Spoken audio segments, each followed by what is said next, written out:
Eu sou de Curitiba, né? Eu sou o imperador do frio aqui, não vou reclamar de nada. Muito chato conversar com curitibano no frio, né, cara? Tá 8 graus. 8 graus? Eu tô pelado com 8 graus. O que é 8 graus? Sabe quando eu ponho um frio... Sabe quando eu ponho um casaco? Quando o iceberg cresce no meu cu. Aí eu ponho... Vou botar um casaco, o Titanic vai bater lá daqui a pouco. Muito bem, vamos lá. Reciprocidade. Uau. É uma palavra longa demais que eu não sei o que significa.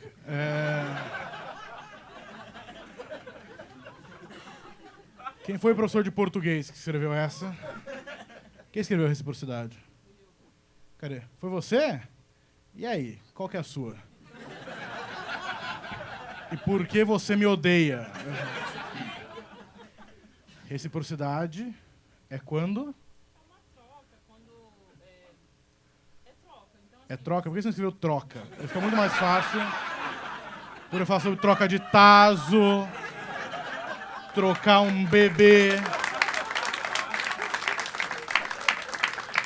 troca. Por isso que eles fazem as coisas. Reciprocidade.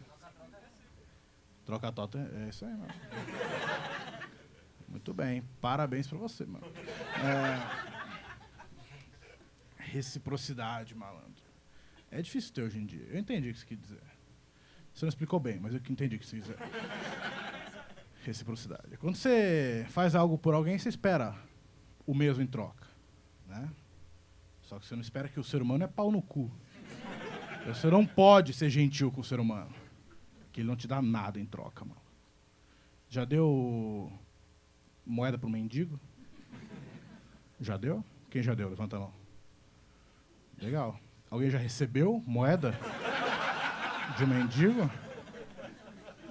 Tenta pedir pra você ver. Ele cospe na sua cara, aquele maluco.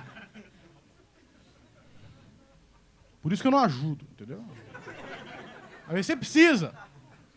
O Uber deu R$8,69. Você fala, não tem moeda. O cara não te deixa pagar com R$8. Você vê um mendigo e fala, ô maluco, me dê umas moedas aí, que eu sei que você tem. Você tem duas coisas em você, moeda e sujeira. Sujeira eu não preciso agora. Eu não tomei banho hoje. Eu preciso de moeda.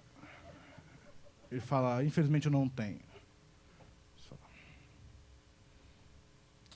lamentável.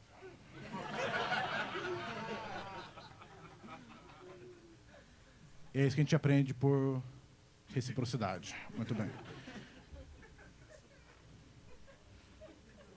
Se for sororidade, eu bato nessa mina aqui. Aqui.